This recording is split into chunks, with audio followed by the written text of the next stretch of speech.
வணக்கம். சிலையர் இன்று செய்திகள். பெட்டாலிங் ஜெயா மாநகர் மன்றம் அதன் செயல்பாட்டில் முன்மொழியப்பட்டுள்ள செக்ஷன் 51A ஜலன் 229 உள்ள தகன மையம் தனியார் மையமானாலும் அதன் சேவை கட்டணங்கள் மாறுபடாது. மேலும் அதன் உரிமம் மாநகர் மன்றத்தின் கட்டுப்பாட்டில் இருக்கும்.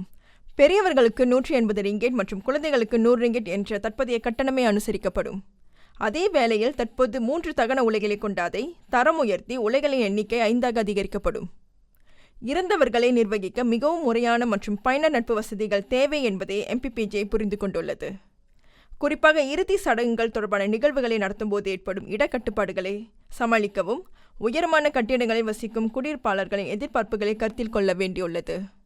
இந்த தேவைகளை பூர்த்தி செய்வதில் இறுதி சடங்கு இல்லங்கள் மற்றும் தகன மையங்கள் முக்கிய பங்காற்ற தனியார் மயமாக்கல் முன்மொழிவுக்கான பரிசீலனை கடந்த செப்டம்பரில் தொடங்கியதாகவும் MPPJ அறிக்கையில் தெளிவுபடுத்தியது. சமூக மற்றும் அரசியல் தலைவர்கள் உட்பட அனைத்து தரப்பினரும் இனம் மற்றும் மத பிரச்சினைகள் எழுப்புவதை நிறுத்தும்படி தொழில் முனைவோர் மற்றும் கூட்டுறவு மேம்பாட்டு துணை அமைச்சர் டாக்டர் ஸ்ரீ ரமணன் ராமகிருஷ்ணன் நினைவுறுத்தினார். சமீப காலமாக பொறுப்பற்ற சில தரப்பினர் இனம் மற்றும் மதம் சம்பந்தப்பட்ட கூற்றுகளை வெளியிடுவதை தொடர்ந்து அவர் அந்த நினைவுறுத்தலை செய்துள்ளார்.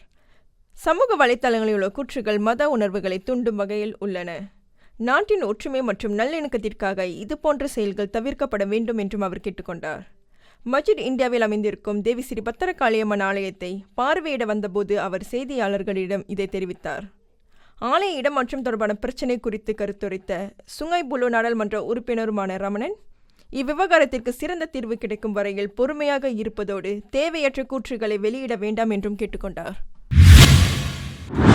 தொழில்நுட்பம் மற்றும் தொழிற்பயிற்சி டிவேட் மாணவர்கள் சிறந்த திறனை கொண்டிருப்பதனால் அவர்களுக்கான வேலைவாய்ப்பு சந்தை கடந்த சில ஆண்டுகளில் 99 விழுக்காட்டை எட்டியுள்ளது.